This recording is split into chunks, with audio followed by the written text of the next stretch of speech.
views and opinions expressed in this program are those of the participants and do not necessarily reflect the views of BronxNet or the program underwriters.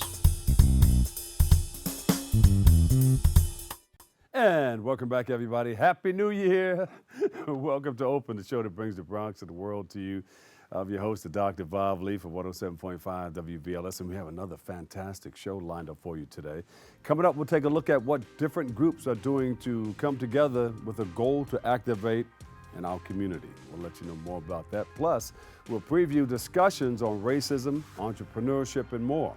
And then we'll find out how individuals have come together, working together to clean our community and create a support system. After that, we'll be joined by an author and speaker, Alicia Butler. Watch out, Alicia Butler appears here as she delves into small business structure. Then my man Bobby C has the latest in the headlines in the world of sports. We'll let you know more about that. And then we'll check out the Legends Show with producer Tyrone Lowe. And later on, the second hour, Borough President Ruben Diaz Jr. kicks off the Bronx Restaurant Week. Savor the Bronx. Ooh, all the foods and the smells and the, I'm hungry.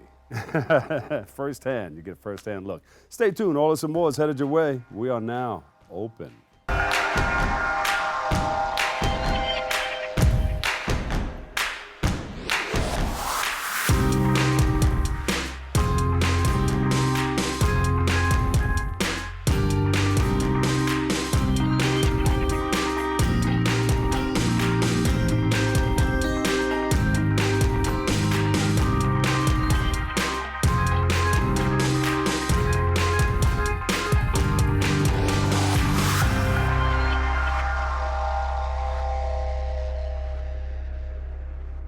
Everybody, I'm your host, Dr. Bob Lee, and you're watching Open.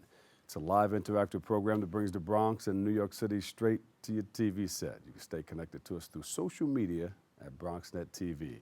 Leading things off on February the 2nd, community groups will be joined together to activate the Bronx.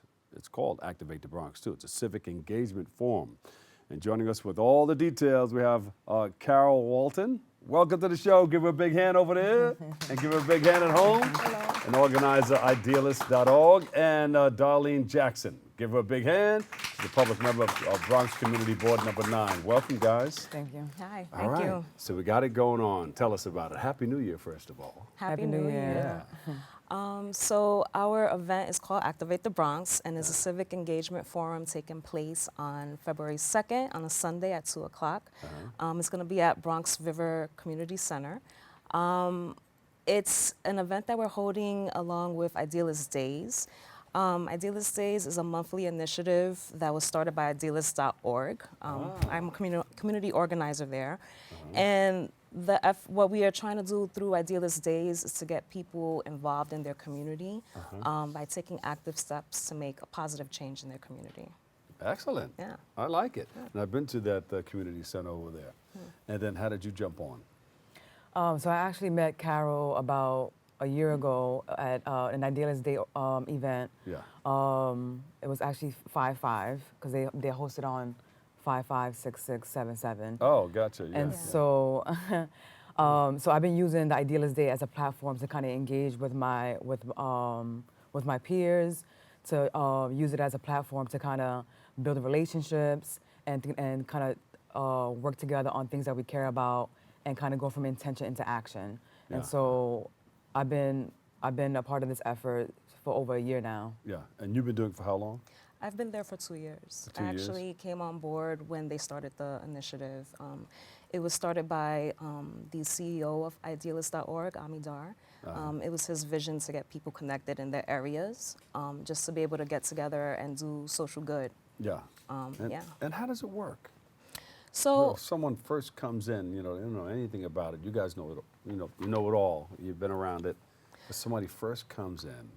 Well, people can find out about us on our website. Idealist.org, has been around since the 90s, helping people to connect to jobs in the social service sector.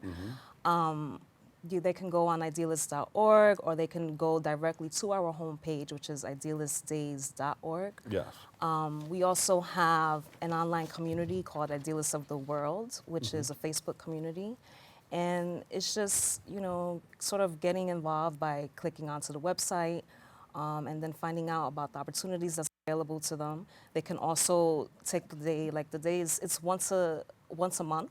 So, people use the day to organize activities and events in their area, and people use it to address a lot of issues concerning the environment and, the environment, civic engagement. Darlene even hosted a voters registration drive last summer. So she used the day. That's like one example. Now, how important is that? Yeah. Get everybody on the same page as far as voting, especially in this climate. So I'm a big believer in civic engagement. I believe that every voice matters, and so that's why we decided to have Activate the Bronx, a civic engagement forum, because in the past we hosted past events, like we did voter registration drives at like our local jails on Rikers Island, the city jails here in the 5 boroughs, even like. We try to reach the most marginalized people who are usually not politically inclined about the issues that's happening in the communities, and to making sure that, one, they know their voting rights, and secondly, that they understand that your voice does have power in any political decision making that happens in your community. Yeah, so what do you tell people that say, I'm not voting, my thing is not going to count anyway? When they start filing their nails. What do you tell them? And so, and this is why we decided to say Activate the Bronx for the same exact notion, is that the story has become a little bit too familiar that people feel like they vote that doesn't matter, or that they haven't seen any changes, so they're not gonna make the choice to make the time to actually be actively engaged. And so we think very differently.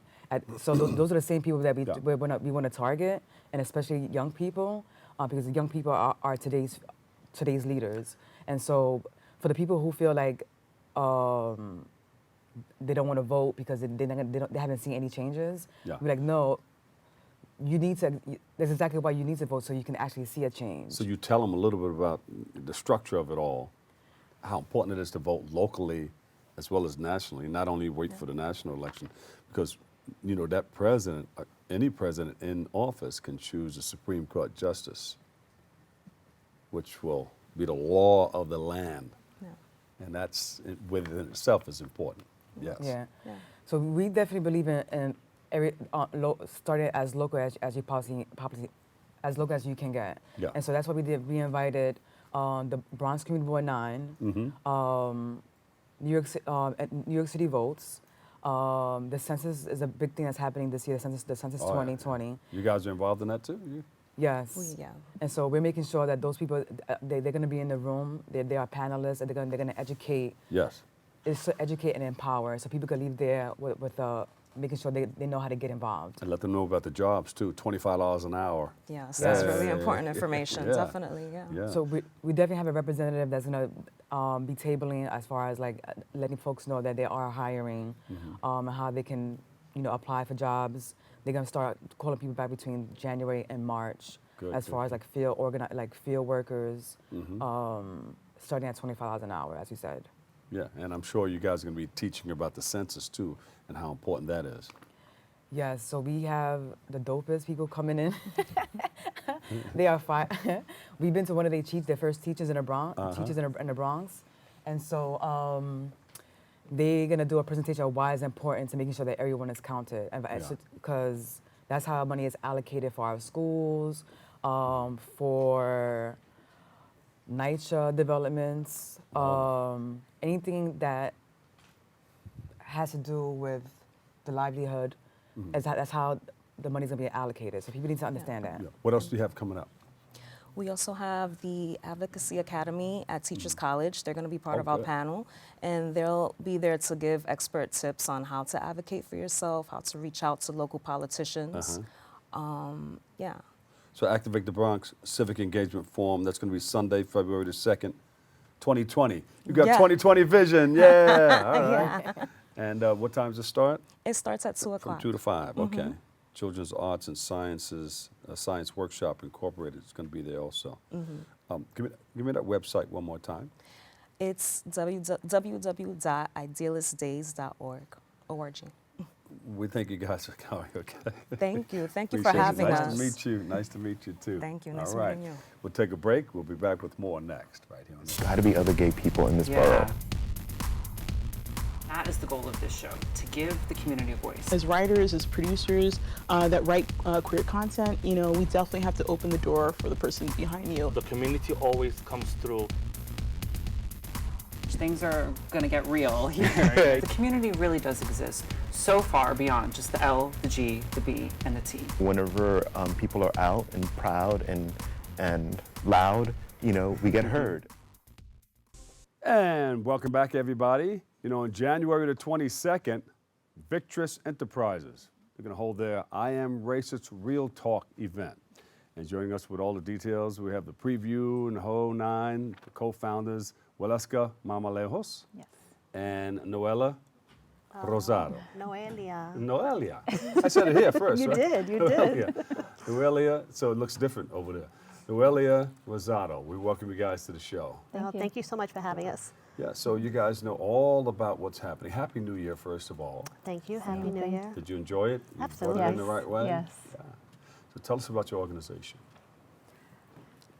So Victress Enterprises are just two social workers getting together to share our knowledge in trainings and doing consultations. And we want to go out and do workshops to kind of get people thinking differently and challenging those perception myths and biases that we all grew up with. Myth and biases.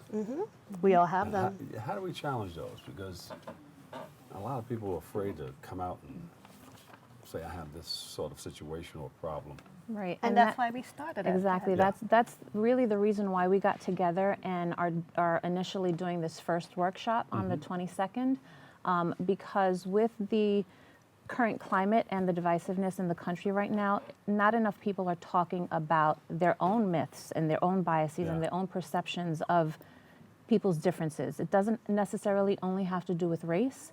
It could do with genderism, ageism, all the different types of biases that people hold due to their own experiences or the way that they may have grown up. Yeah. So that's why we wanted to get together and just really have real conversations and educate communities in really thinking differently. Do you think this current climate exacerbates or creates a Absolutely. war? Yes. It brings out the Absolutely. underlying Yes. things that are happening in our community. Absolutely. And just to piggyback on what Waleska was saying, everything that we think about, everything that our views, our tunnel vision as people affect our relationships at work, at home, in your private relationships. Yeah. And if you are not starting to think about that or be conscious of it, you can't make a change. So our goal is to get people thinking about it so that they can start becoming a better version of themselves. Yeah. You know, new year, new you, it can't be just at the gym. It has to be, you know, emotional and mental as well. Mind, body, and soul. Mind, body, and soul. The Trinity, the three. Yes. Ah, yeah, you got to have that intact all the way around. Mind, body, and soul. Are people afraid? You think there's more fear in our community based on what's happening, the threat of war? There's threat of definitely a violence? lot of fear, which is impacting people's mental health and well-being. And that's why we also think that it's very important for people to talk about those fears and to really share what their personal experiences are, as well as listen to what other people's experiences are. And that's the key. Listen. Yes. Listen. Listen. We love listeners in radio. We're and TV. listening. But no, it's so very important Yes. to listen, sit back and wait. Let me see what other people are thinking. Let me hear what other people are saying. And then maybe people with problems can have people who know how to listen to them too, because all too often people just want to know that there are people there who care, who can listen to me. Right. Right, so Waleska has her own private practice. She is a licensed social worker, as am I. My practice has been over 10 years now. Wally, you spend? My practice has been open for 2 years now. And in our own private practices, we have found that there are people who, you know, struggle with the day-to-day. Sure. Simply because of the way that they were raised, those perceptions that we are brought to believe. Not to say that they're right, wrong, or indifferent. They're just, you have to be open to kind of thinking in a wider range, like a more holistic view. Yeah. So I tell my clients in session, it's like, you know, we all think like this, my job is to kind of take those blinders off so you can see a holistic view. Yeah. So if we could challenge people to just think a little bit differently, we'll be successful. Yeah. Okay, and so you're going to do that, and you have this I'm Not Racist, Real Talk Yes. coming Yes. up. What date is it? January 22nd. It's a Wednesday. It's from Wednesday. 6 to From 8, so 6 it's to 8. after work. Yes. And And what it's can- located at Iconic, which is at 3758 East Tremont in the Bronx. What can people expect? To be challenged, one. So everyone that comes in and buys the ticket, there's going to be a raffle. We have really good sponsors, and we're actually looking for more sponsors if anyone's interested. But we do have some raffles that we're coming out. We're going to have food. We're going to have great conversation, a lot of thought process, a lot of. Yes. It's going to be a great time. You just Yeah. have to come and experience it. So you need sponsors. Yes. Yes. I think I can help with that. Okay. Give me a camera. Say hello to my friends at this camera right here and ask for what you want. Oh, cool. So we're looking for sponsors that would be willing to donate either a monetary, tax-refundable donation or some samples of any products that they might have that we could include to the bags that will be given out to every participant. And the names of their companies will be on all of our advertisements, so that'll be advertisement for whatever your organization or company is. There you go. And you can get more information by just logging into victress-enterprises.com. Say it again. Victress-enterprises.com. All right, great. So let's see what happens, okay? Thank you. You put the word out. Yes. Now, you guys have come together. You said, you know what, let's come together and start this organization and get people on the same page. Because it's always important to have people moving together in the same direction Yes. for a common cause. Yes. It's a positive thing, and Of it's course. something that we want people to know more about. And so, do you have anything on social media that people can follow, or? So we also have Victress Enterprises on Facebook. Right now, we are currently working on an Instagram page as well.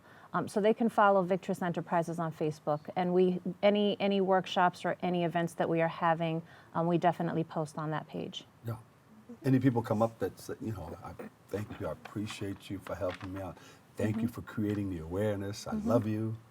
Well, it's definitely getting people talking, and that's what we want, right? So people do appreciate the openness, the realness of the talks, and knowing that it's a safe place, it's going to be a safe place for people to be real and genuine and honest without the fear of judgment. And that's a problem, you know, that we find a lot of times. People don't want to say anything because they're afraid of being judged. So this space will be a safe space for everyone to come, have these honest and open discussions, while we also challenge the way that we think and that they think, and just knowing that we need to do this without the fear of me getting angry with someone because they have a difference of opinion with me. We all have differences of opinions. Absolutely. Where is it again? It's at 3758 East Tremont Avenue. When? January 22nd from 6 p.m. to 8 p.m. It's going to be food, drinks, raffles. It's $30 a ticket. And they can go to the website? Victress-enterprises.com. Mama Lejos. Yes. Thank you so much. Waleska Mama Lejos, Noelia Rosario. Yes, Thank you so Rosado. much. My Yeah, God. there you go. She's got the Don't worry easier about a name. thing. Thank you so much. We'll take a quick break and come back with more next, right here at Open. Thank you.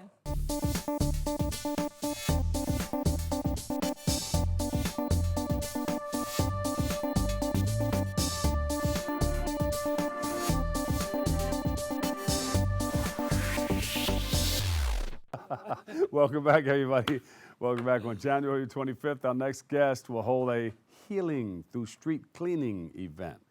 And joining us with all the details, we have Anita A., founder of Neighborhood Violence Survivors Alliance. Welcome you to the show. Thank you, Bob. Thank you for Anita, having me. Anita's in the Anaya. house. Anaya. Oh, Anaya. I'm like messing up everybody's name today. It's one of those days. It's one of those days. So tell us about your organization. All right. Well, first of all, again, thank you for having me. My organization is based on like healing through different activities in the community, and it actually stems from me being a victim of gun violence right down the street, Bob. Right down the street? Right down the street. I was living in an apartment. I'm not going to say exactly where. Right down the street, and a gunman tried to kill me in that apartment, and I had to jump out of the window and flee for my life. And I'm not crying now because I've kind of overcome and I've been in a lot of counseling, but I had to give up my apartment essentially because the police did, no. And it was a number of issues, and then that was like the last straw. So I had to give up my apartment. I became homeless essentially. The police did nothing to help me. And so I had to turn like all that anger, frustration, and sadness into something positive. While I was looking for an apartment, I created Neighborhood Violence Survivors Alliance, and now we're gonna be able to restore the park a little bit, which is right on the reservoir area, Washington's Walk. And I'm working with the mayor's administration, as well as the National Action Network, and other great people and my community partners for this project. Sounds good. So something terrible turns into something fantastic. Yeah, totally. Spectacular. Yeah, totally. But let me go back to that if you don't mind. So Ask you're anything you just in the home. Yep. And somebody comes in. Well, so the person had came like a week prior, and he was trying to push his way into my apartment. But because the neighborhood was so bad and the building was so bad, literally, I didn't realize that there was he's been like trying for a week to get into your apartment. Yeah, exactly. But even before that, there were several different people knocking and trying to buy drugs all the time. And I don't even smoke weed. I know it's legal now, but I don't even smoke weed. So I kept telling these people, stop it. Like, I don't have nothing for you. And so maybe somebody before you. Exactly. That was the spot. That was the spot, the hideout, you know? And so then the week before he tried to push his way in, thankfully I had a guardian angel. My ex-boyfriend pushed him out, was like, you have the wrong apartment. My girl has nothing here for you. What? And so he like was like, my bad. And so later on that night, my ex was like, yo, Ma, be careful. You know, that dude had a gat on him, a gun. Yeah. And I was like, why? Like, you know, in my mind, I'm like, if you're gonna buy some weed or something, you don't need a gun. But this is me being oblivious, right? Yeah. And then so the next week, it's 3:30 in the morning and I'm dead sleep, right? And this was winter. So it was snowing outside. And for some beautiful reason, I don't say odd or strange, some beautiful reason, before I went to sleep that night, I was fully clothed. And that never happens. I don't want to be graphic or anything, but I literally was preparing myself, like the answers to something prepared me. I had even socks on, sports bra, everything ready to run, but I didn't even know I had to run. So when he came to the door and was pounding, I thought it was the police because the neighborhood is bad. So I thankfully walked out of my bedroom, but not fully to the door, thank God. And when I did that, he said, it's me, I'm back, open the effing door, because I'm gonna shoot it down anyway, I'm gonna kill you. Like, open the door, I got the right apartment. Like, he repeated, like, because the week before, we said, you had the wrong place, you know? He said, no, he had the right place, and he was gonna kill me, and he showed me the gun through the peephole. And yes, all I could do was grab both of my cell phones from my kitchen table that was charging, thank God they were charging, jump out the window, down the fire escape, and now the fire escape ladder doesn't work. And again, I could talk about it without crying because I've been like distressed for years, but God is good. And so when the fire escape ladder wasn't working, now I'm stuck and I don't know. Now you're just stuck on that last step that you needed to do to get away. And I didn't know if he was gonna shoot and then come down or what was gonna happen. So did you get into the apartment? Thankfully not, because I screamed bloody murder. Like, I screamed so loud because I was like, this can't be real. Like, I'm thinking like, yo, son, this ain't no weed joke no more. Like, you don't just come to people's houses to kill them. Like, what is going on? So when I screamed and jumped down, and, you know, that's when he must have realized, oh, shoot, she left or something. So now I'm stuck between floors. I don't know what to do. I have both of my cell phones. One, I'm whispering to 911, and the other, I'm texting my ex. Help. He's back. Now my ex is about to come through because he lives in the, you know, spot. And so he's like, Ma, I'm coming. I was like, be careful, he has a gun. He's like, oh, you on your own? I'm playing. He was like, because he didn't have a weapon on him. So he was like afraid, but he was calling the police as well. So he did his part. But I didn't blame him because if he had come out, he could have been dead for real. So now I'm stuck between floors, call 911, and thankfully they came and they rescued me off that fire escape. Because did they arrest him? They couldn't find him, and that's why I say they left they left me hanging legit. After they rescued me, that was it. They came back to the apartment. They did like a wipe through, like see through, like what could the guy be looking for. I left my stuff in there. I was gone, never slept again there. And then ready for this, when I go to retrieve my items from the apartment finally, because I'm like, it's never gonna be a shut case. The police are not caring about it. Well, I see the more that you talk about it, the more that it helps you to get rid of it. Oh, yeah. And we have some social workers here too. Oh, that can probably help you excellent. more with that. But something good came out of it. Yes, something amazing.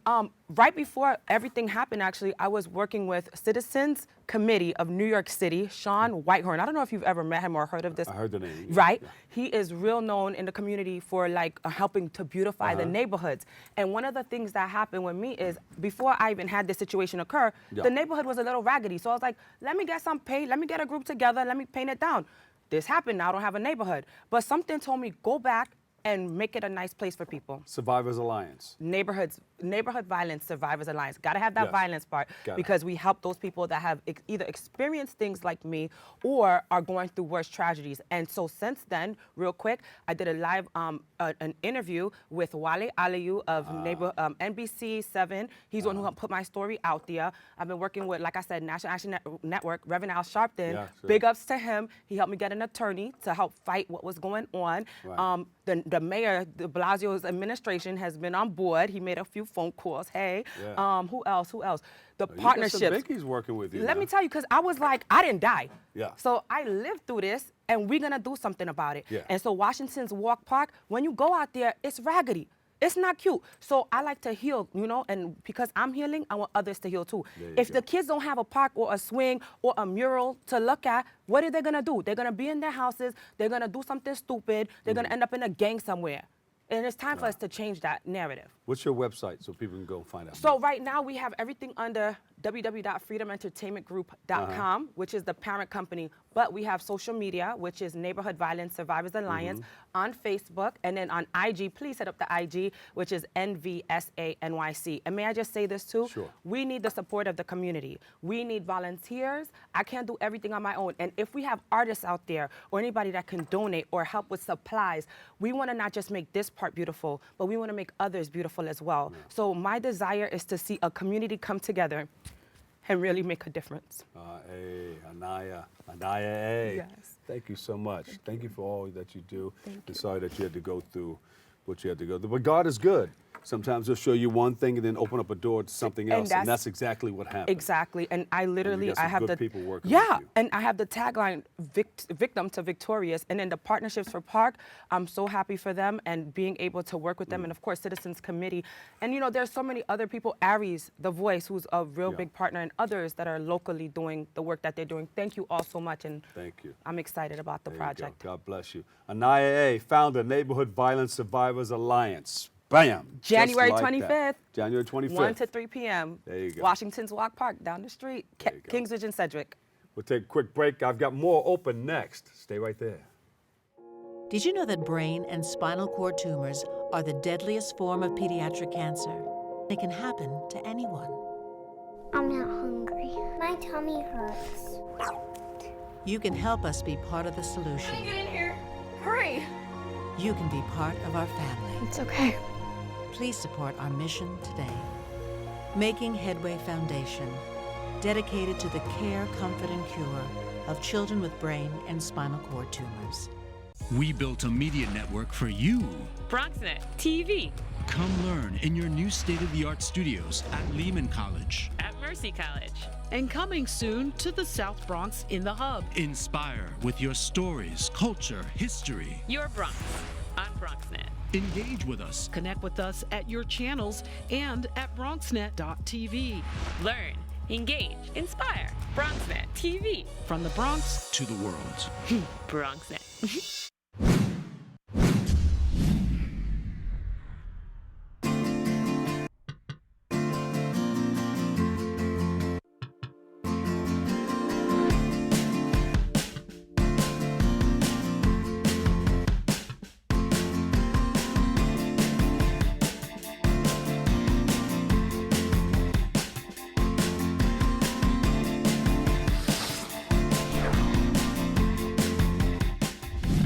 And welcome back, everybody.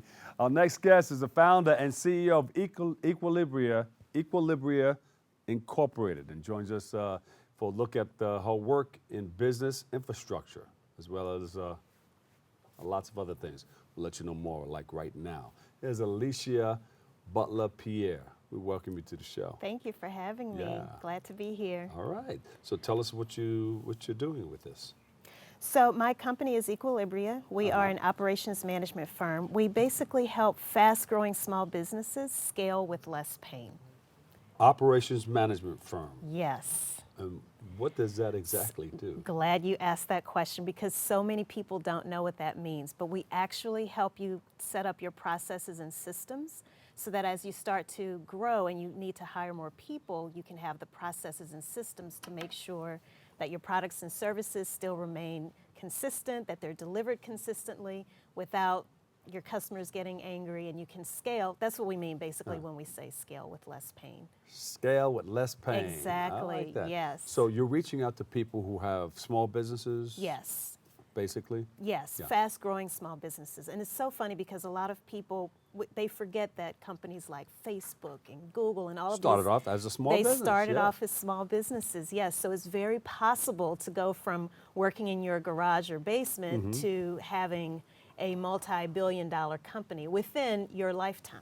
Yes. Yes, but you have to have the operations You in have place. to have the operations in place. You must have the operations in place. And you can help with that. Exactly. All right. Exactly. And what's interesting, there's so many resources out there that talk about growing a small business, and that's usually from a marketing and a promotions perspective. But what happens when you've done such a great job with your marketing and promotions that now you have more business than you can handle? But if you don't have that's where operations comes into And you have to place. hire more people. Exactly. And then you got payroll and all Yes, those things that you can yes. take care of or you can help with. Yes, help set up those systems so that they know exactly how to execute on all of those different things. Yeah. I think that's what frightens a whole lot of people too when they want to start a business, because, you know, in whatever you want to do in life, you have to get the knowledge of what to do, what to say, how to be. Exactly. And how does this thing work? Right. So, but then that dark area frightens a whole lot of people off.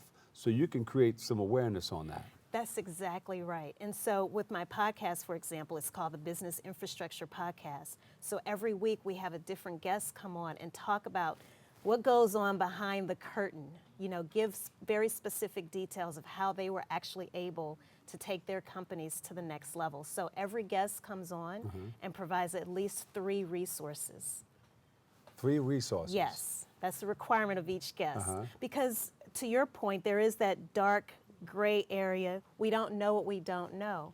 So if you already have success in one particular area, please by all means come on and share it with us. Yeah. So that we will know what to do when we find ourselves at that point where What we're made ready you to want to take. start something like this? Well, my background is actually in chemical engineering. Oh, all right. All right, you made a U-turn. Big jump, right? And I always knew I wanted to have my own company. And it started off actually as an organizing company, because I through a period of self-reflection, I was thinking, well, what am I naturally really good at? Yeah. And I've It's always just been a different mix, but go ahead. Yeah. very organized. Well, here's where the chemical engineering part comes into play. So when I worked as a chemical engineer, I was a process engineer. So I was working in a lot of oil refineries and chemical plants. So whenever, let's say, a barrel of oil doesn't meet a certain specification, I had to go and figure out what went wrong in the process of producing that particular barrel for it to be off spec. And I just apply those same principles now when I'm working with small businesses. So what do they do with that barrel that was off spec? Did they throw it out? You Did have- they re-refine it, or? Oftentimes it does have to be thrown out. There are companies that might be unscrupulous and keep going. Somebody can use it for something else? Right, and honestly, a perfect example is, think of how many times we have recalls on different parts of an automobile, or the Samsung, I think it was a Samsung Note or Galaxy phone a couple of years ago that was exploding. The recalls were due to your bad oil that you threw in No, that car? not bad oil. But I'm just giving a different No, I know, I got you. example, Go ahead, right? go ahead. Right, but you're you know, it's to shed light on the fact that sometimes there is knowledge that something isn't You the can way take that it from, it's, yeah. and it's then a decision, a moral decision, I would say, as to whether or not to ditch it or continue Yeah. selling it. Yeah. Yeah, so you took that experience from that and just mixed it into a whole nother thing, but you still see it.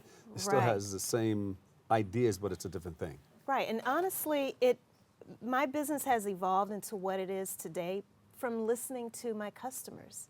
So I started There's off that word, organized. listen again. Yes, Yeah. listen. It's so important because they will always tell you what they actually want. I don't care how much research you do. At the end of Yeah. the day, talk to them, get that firsthand knowledge because they'll always tell you what they want. And that's how you sell, you know. That's how Exactly. you present them with what they want. Here, this is what you want. This is what you need. I don't have what you don't want.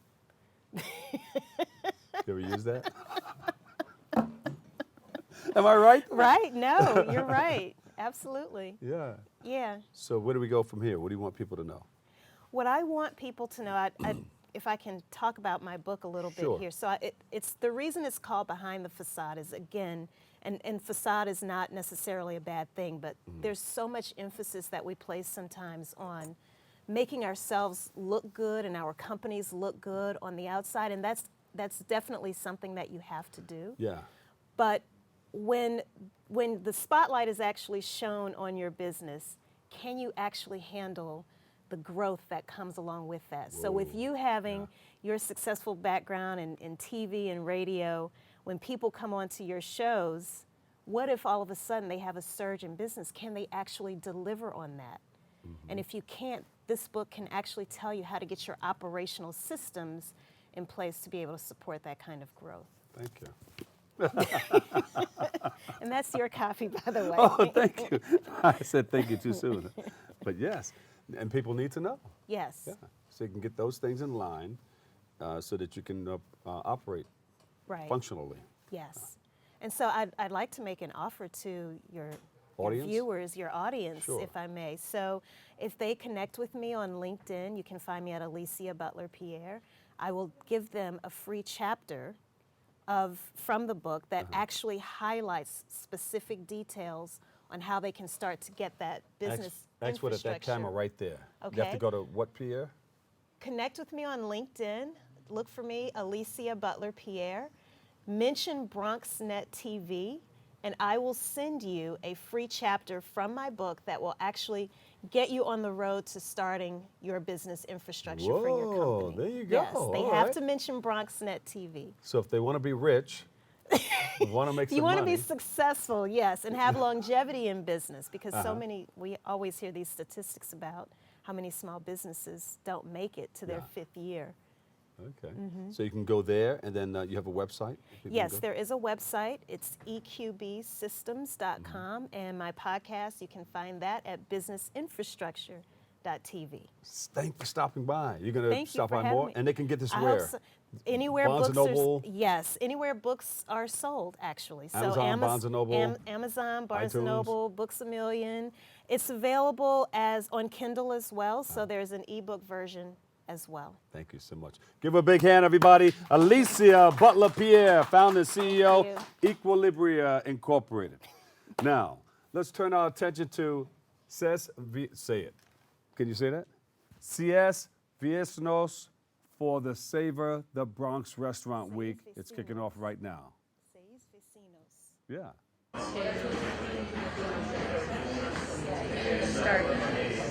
That's right, Bob. Savor the Bronx is launching here at Seis Vecinos in the Bronx. Look no further than the Bronx if you want to take your wife. That's right, Bob. Savor the Bronx is launching here, kicking off here at Seis Vecinos in the Bronx on Prospect Avenue. So if you want to take the wife out to dinner, your mom out to dinner, don't look any further than the Bronx here at Savor the Bronx. Later on, Veronica Guiti will be giving us more information about what's going on. What are the prefix menus? What are the restaurants that are participating at Savor the Bronx? So you can come out and eat here in the Bronx for Savor the Bronx, the Bronx's very own restaurant week. Let's take a quick break right here, and we'll come back with more next. It's time to get serious about your future. At Bronx Community College, you can earn an Associate of Applied Science degree and become a medical laboratory technician in as little as 2 years. Earn an average salary of over $50,000 a year in one of the most rewarding careers in medicine. All you need is a high school diploma or equivalent to get started. Those who qualify can get tuition covered by grants and scholarships, so why wait? For program details, contact Bronx Community College today.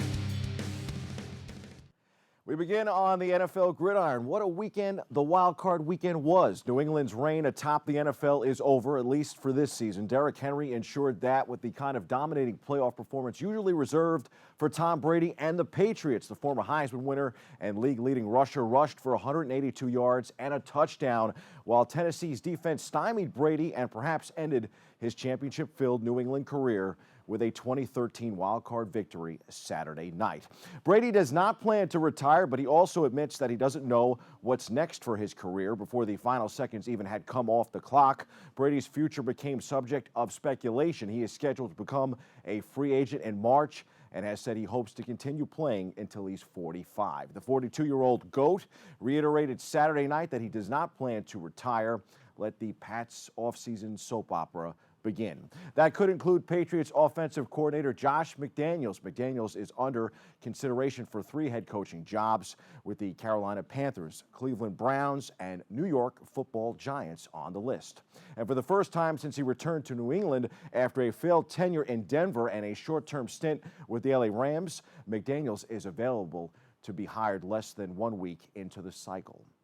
Like they were 2 years ago, the Patriots are bracing for McDaniels to leave if he gets an offer. As good as Saturday night's game was, the earlier matchup was the best of the two. Deshaun Watson's teammates talked all week about how they never feel as if they're out of it in any game when number 4 is on the field. Watson showed why the Houston Texans have so much trust in him when the quarterback's dazzling performance late after a tough start led them to a playoff victory. Watson spun out of a would-be sack and coolly completed a pass that set up the winning field goal in overtime as the Texans rallied from a double-digit second-half deficit for a 22-19 victory over the Buffalo Bills in the first round of the playoffs. There goes our New York love, folks. Terrific game, amazing performance by Watson. Must admit, same storyline for Kirk Cousins, and I didn't see that one coming either. After playing it safe heading into overtime, the Minnesota Vikings ended the wild card game on the first possession, beating the New Orleans Saints by making the biggest plays in the biggest moments. The much maligned Cousins hit Adam Thielen for a 43-yard bomb, setting up a touchdown pass to Kyle Rudolph 2 plays later for the win, 26-20 final. The Vikings now travel to face the San Francisco 49ers next week in the divisional round. And with Philly QB Carson Wentz knocked out, Russell Wilson and the Seattle Seahawks KO'd the Eagles. Wilson threw a 53-yard touchdown pass to DK Metcalf.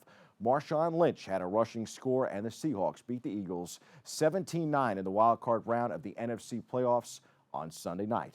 To round out next week's playoff schedule, you'll see Tennessee and Baltimore in the nightcap Saturday night following mini San Fran. Sunday will feature Houston and KC in the AFC divisional playoff game. Seattle and Green Bay will square off in the NFC divisional game next Sunday. By the way, the New York Giants will pick 4th in the NFL draft. The Jets will go 11th.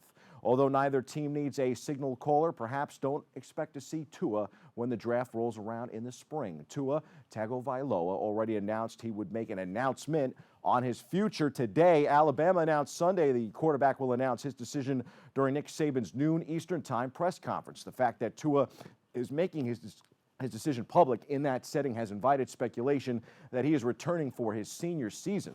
Matt Rule could be returning to the G-Men. He said last week he plans to remain in Waco as Baylor's head coach, but plans do change. Rule turned down an interview opportunity with the Browns. He will meet with the Panthers and the Giants this week. The Panthers will meet with Rule today, and the Giants will interview Rule on Tuesday. Rule turned around Baylor after going 1-11 in his first season, but was 7-6 last season and 11-3 this season. His only NFL coaching experience came as the Giants' assistant offensive line coach in 2012. He could be returning, but Jason Garrett won't be in Dallas. The news was expected Monday, then Tuesday, then Wednesday.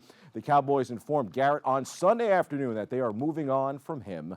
Garrett, whose contract expires January 14th, will not return as the team's head coach. Breaking this morning, Mike McCarthy appears to be heading to Dallas as their new head coach. In college football, we are gearing up for the national championship. A slew of good bowl games this year. The Pinstripe Bowl was pretty good at Yankee Stadium. Michigan State's 27-21 victory over Wake Forest was highlighted by a third-quarter score from Cody White that put the Spartans ahead 7-6 by 6.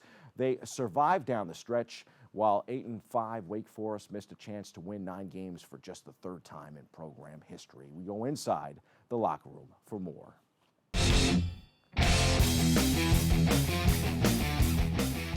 Played very well the second half. Got to come away with shutout in the second half from our defense. First half, we needed to contain the quarterback and blew a coverage for a long touchdown on a trick play, sort of trick play. But I thought our guys were relentless. They asked me to describe how we played. I thought relentless, really, on both sides of the ball. That's not ideal when you get to a 13th bowl game and play against the defense, the caliber of Michigan State. But I was proud of the way that we hung in there. You know, we made enough plays to stay in the game, but not enough plays to win the game. I mean, he pretty much answered the question. You know, going in the second half, you know, those were our goals, you know, to shut them out. They had us in the beginning, you know, with the whole tempo thing, but once we got used to it, I feel like, you know, we had the game in our hands. Yeah, it felt good. Obviously we just want to come out and get a win, to send the seniors out in the right way and to send the guys coming back, give them a little boost going into next year. So it felt really good. The more games, the worse we played, the more games we lost in the middle of the season. It wasn't, you didn't see people quit and you didn't see pointing fingers. You saw people coming together and really working to try to figure this thing out. And you see the fruit of it. We're able to go out. Obviously, the year didn't go the way we wanted to, but these are my brothers for life. We were able to go out 7-6 with a victory in New York. So I'm thankful for these guys. I mean, everything that we could ask for from a bowl perspective was put in place and very well organized. And obviously, when you win the football game, it's the sort of icing on the cake. But we had a great experience here, and the Spartans will be out in New York City one more night. So hopefully it's a great night for them as well.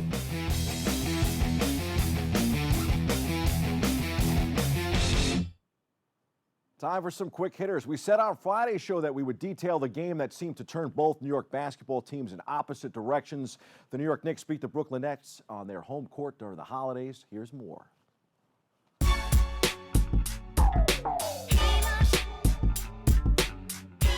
Yeah, I don't know. Teams, you go through the season and you find things. Hopefully, it's as cliche as it sounds, we just want to get better every day. We want to keep playing consistently. What does that mean for us? It's different for every team. And, as we figure out what makes us a good team, we play to that identity. The plays. Missing shots. We had a lot of open threes. When I'd roll, they kick it out to the corner, and we have that shot. And also, just on their offensive end, they weren't missing. Julius Randle, he had a great game tonight. Credits to him, and we just couldn't stop him. But we shot 27% from the field. It'd be different if they came out here and was really at our head. We played really, really bad. So laughably bad, honestly. We've had different losses over the years where I've stood here and been really serious and or upset or something like that. We shot really, probably historically bad. I'm assuming, I don't know the actual numbers, but see, well, we almost had it right. So it's not good.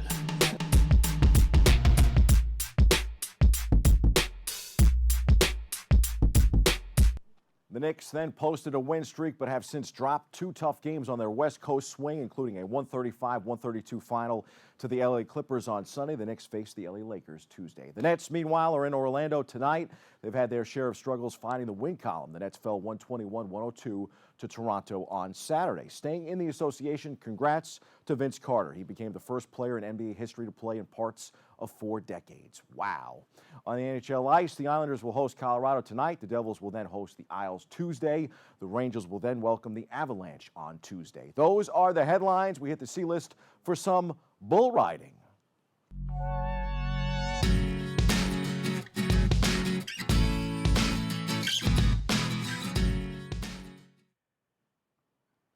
Yes, bull riding. We had Colton Jesse on the show a few weeks back. The PBR rocked MSG this past weekend. Jesse finished 6th. Mason Taylor was 4th, collecting a check for $13,100 and 60.5 world points to climb to number 4 in the world. Posting a 1-for-2 record during the first 2 nights of competition, Taylor returned to the Garden for Championship Sunday, hungry for the first major victory of his career.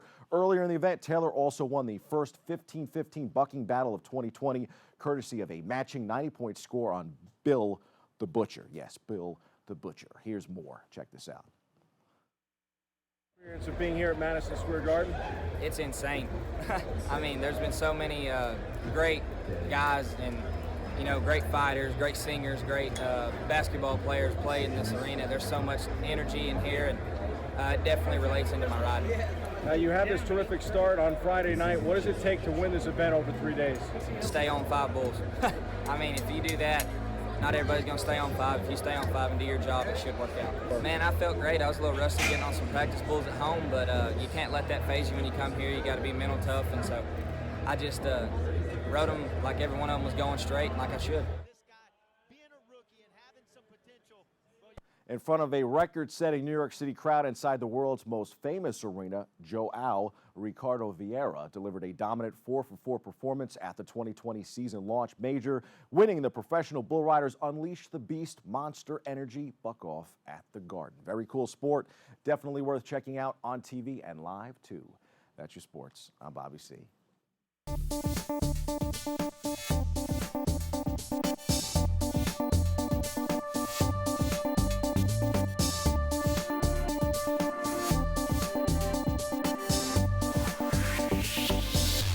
And thank you, Bobby. Welcome back. Our guest is a public access producer at BronxNet and joins us for a preview of his show. We welcome Tyrone Lowe to the show. Tyrone, the last time I saw you, let me see, where were we? Shore Record Pool. Shore Record Pool. Bobby Wow. Davis. Bobby Davis. Yeah. I seen you at other events too. I started my first professional DJ gig at Club Ecstasy. Oh, okay. Where Mr. Magic did a thing there for WBLS, and Wow. I was actually the engineer there Look at at the that. time. So I go way back. Mr. Magic. Yeah. Wow. Mm-hmm. You And started the Rap Attack at I used BLS. to some of your events. We used to have the vans come around and do your thing. You know. Yeah. See, but see, that's the inside stuff. When you said the vans, I was the guy who started the WBLS vans rolling around Right, from exactly. community to community along with Mr. Magic. Right. And then we got Marley Marl involved, and I Yep. introduced Marley Marl to Mr. Magic and Right. history. Yeah. Yeah. So hey, nice seeing you. Nice seeing you All too, right, So Bob. you have your own TV show. Yes, I do. It's called The Legends, and apparently I dig into the archives with classic artists. I've had Black Ivory, Full Force, Tommy Lee. All right. And it's still coming along with other, artists that's been classic. So basically, you're digging in the crates on TV. Yeah, most definitely. Yeah. And it's being successful. It's creating a buzz. I'm also on Manhattan.net, my show as well. Yeah. And I like what I'm doing. It's really passionate, talking. And not only that, it also helps the new artists, that's coming up, know a little bit about history, about previous artists from the past, Right. and how things really, got into effect as far as things they do. And not only that, it helps the artists from yesterday, actually upgrade them to today, which I also provide live performances as well. Yeah. And the way that it's edited is like a live video. Got to know that history. I always tell people, in order to know where you're going, got to know where you've been, know where you are, to know where you're going. Yeah. It helps out. And so I really got into this because I'm a professional DJ. I've traveled all over the world and played. Bobby Davis, who's one of my inspirers, one of the days, and he came to me, he said, man, you're just playing these records, man. He said, you need to join a pool. So I got into Shore, and I'm still in Shore as a member right now. I'm a music producer. I have my own recording studio. And my thing is to really reach out to the younger generation and let them know that, you know, it's better things than just hanging pants off your butt. Yeah. You know, try to create some type of characteristic about yourself, because the way that the young people are going today, their characteristics are really below the level, and society is looking at them as being, you know, duh. You know what I'm saying? So what I'm trying to create is actually a format so they can see, well, if you don't like what you're doing, get into something that's worthwhile, you know, to really build you up and build up your character. Yeah. You know, and if music is your thing, then you should pursue that or anything else, you know? Yeah, and you know, when we were coming up, somebody looked at us maybe that way. Yeah, in a sense, what they do, look what they're doing now. Da, da, da, da. Right. They don't have the Bobby Sox and DAs, and Right. I don't know. It could be, you know, it could be like that. I always try to put myself in the audience. Yeah. And look at myself while I'm on stage. Right. From the audience's point of view. Yeah. Even the record pool, Bobby Shore's record pool was Right. different. You had to go there and collect the records. You and had came to. home with all these records. But like it was that. different because And you open up your nowadays door and all these records came falling down. You had so many records. It's just different now because technology has changed a lot. I mean, back in the days when Bobby had it, you had to actually report to WBLS your top 25s. That's right. You had to do your feedbacks and things of that nature in order to get it. Right. But today it's like free money. You just go out on the internet, you can convert it into YouTube, and there it is. Yeah, You but be know. careful with that because you may get something that will Well, it's true. damage your You know, computer. I think I also talk about it on my show how artists are actually being robbed as far as their potentials. They're not getting the full fidelity as far as money, things of that nature. Right, And all you the see. money right now is in concerts, you know, as Right. far as record sales. Right. Oh, the whole record industry, everything has changed. Yeah, you know, Track Source When is you- something that you don't go pick up your records anymore. Now you download. yeah, well, I get MP3s now. Yeah. So and various other sources. And it'll be something different maybe Most a few years definitely. from now. Yeah. Wow, Well, I MP3, don't- what is that? That's old. It's like a CD. Yeah, you know, it's funny, man, because music changes like every 5 years. Yeah. And I'm really more for like the house community. I'm really building that up because I'm bringing in a lot of house artists like Carmen Brown, Dina Brown. Yesterday I shot Anthony Malloy. Whoa. You know, and it was a very good show. The house community, I think, right now needs to be built up a little bit more because due to the fact that it's integrated. And I'm looking at it to the fact of the young artists right now, or the young generation is going to pick it up, it's going to die, you know. And I have a passion for house music, man, and I like to see it go real further, you know. A lot of people are still kicking house music, man. You I'm know. still doing it at parties. Okay. You do the whole mix, then you get into the club stuff, then you Right. get into the house stuff, then you can Right. throw some soca, calypso, Yeah. and some merengue, and then bring it back down, you know, bring it back around. So I like what I do as far as shooting. I was actually a cameraman here at BronxNet. Yeah. And my friend The Essence, which also has a show here, she said, Tyron, you should host your own show. I'm like, are you serious? I never really thought about it, you know. So I thought about it, and then after I got my certification in production, I said, well, I'm going to try it. And ever since then, I just loved it. What do you tell camera people here that are operating these cameras? Hey, it's nothing to it. Just do it. You know, if there's something that you want to do as a passion, I believe that you should just pursue it. You know, I was quite nervous in the beginning about doing it, you know, as far as hosting my own shows and things of that nature. But after I started doing it a second or third time, it just became second nature. And now I enjoy it. I have my own show, and I'm loving it. And camera people are making a whole lot of money in the industry. Yeah, so stick with it. Yeah. Because when you stick with something long enough, something always happens. Always But make sure it's happens. positive. Yeah. When does your show come on? I'm on Bronx Omni every 2 weeks at 8:30 on Sundays at 8:30 every other week, and I'm getting good reviews about the show. Good. And I'm glad.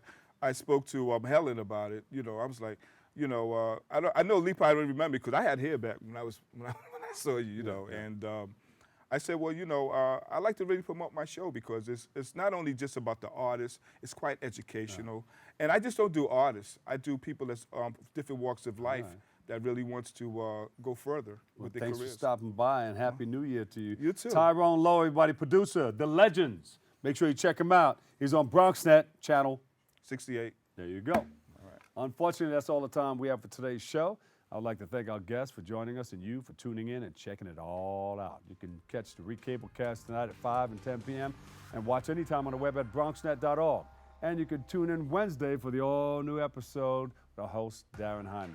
Happy New Year. This is 2020 Vision. Always remember this, what you are is God's gift to you, and what you make of yourself is your gift to God. So choose your choice. Let your choice control the chooser. I'll catch you on 107.5 WBLS. Later on, peace.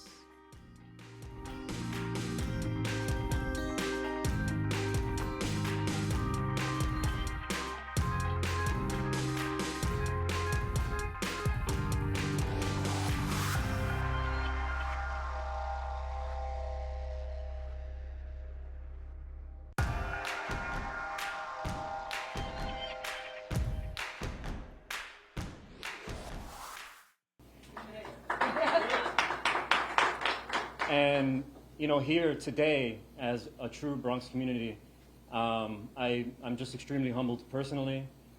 I also just hope to further project and keep telling the story of Honduran culture, Central American culture here in the Bronx, and just keep sharing these beautiful, colorful flavors with everyone here. And would love to sit down with each and every one of you and have a Central American beer and maybe have some pupusas baleadas together. And for us to just keep coming back and collaborating as a community, an authentic community, you know, for us to tell that story to the world. And I would like to take this opportunity also as well to introduce our Bronx Borough President, Mr. Ruben Diaz Jr.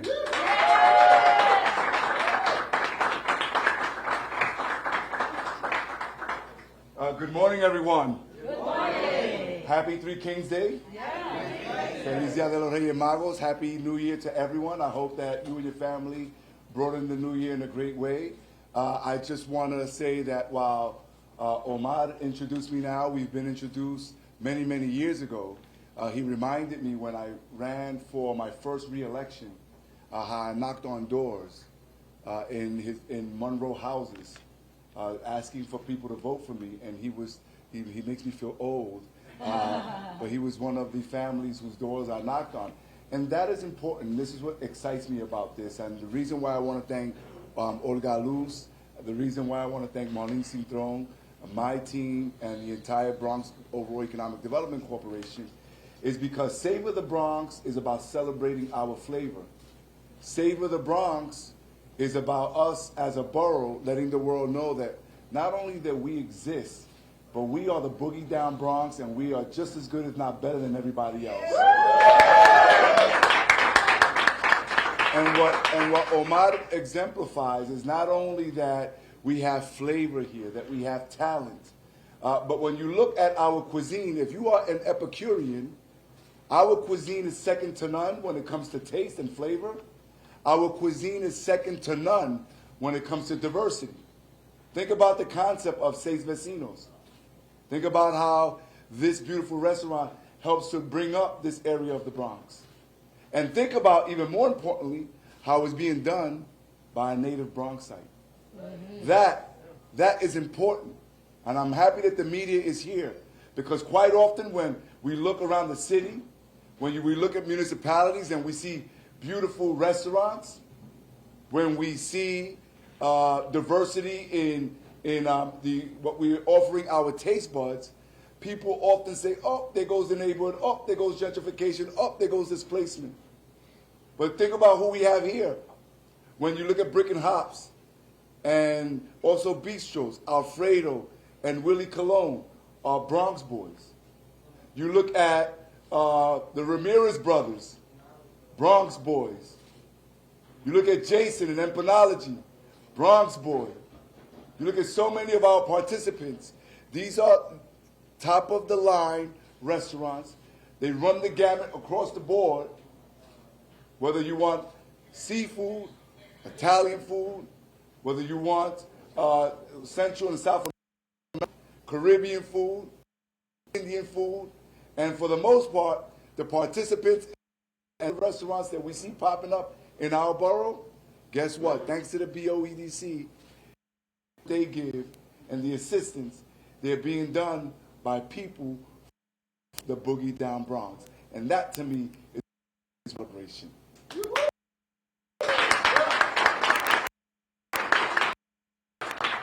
But this is not just, I'm glad the Fox 5 is here as well. We want outside of our borders to come. We want you to simply go to i.com.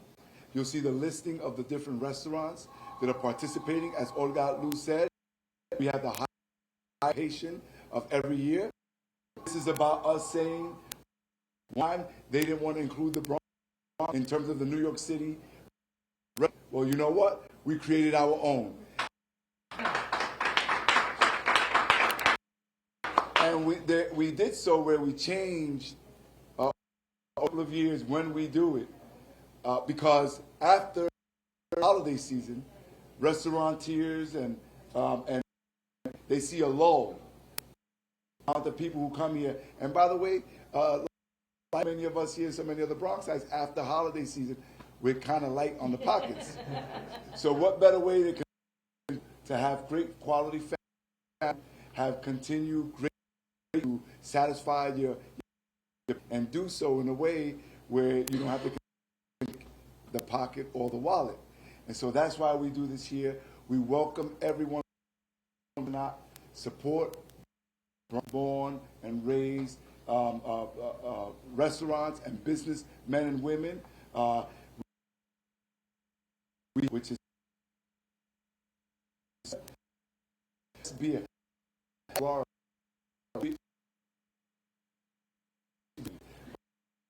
But no beer was better than Bronx Brewery. So Orgaluz, thank you. Omar, thank you to you and your family. Investing and staying here in the Boogie Down Bronx. To all, thank you for participating. Have Feliz Dia de los Reyes Magos and Manja Manja. Right? One last thing, if you go to ilovethebronx.com, there is a link to go to our digital publication called Go Bronx Magazine, and we have an issue that is a bonus issue, and there's actually a recipe in there on how to make pupusas. So if you want to make pupusas at home, thanks to Omar, he gave me the recipe. It's in the magazine, so enjoy. Savor the Bronx. Enjoy. Thank you.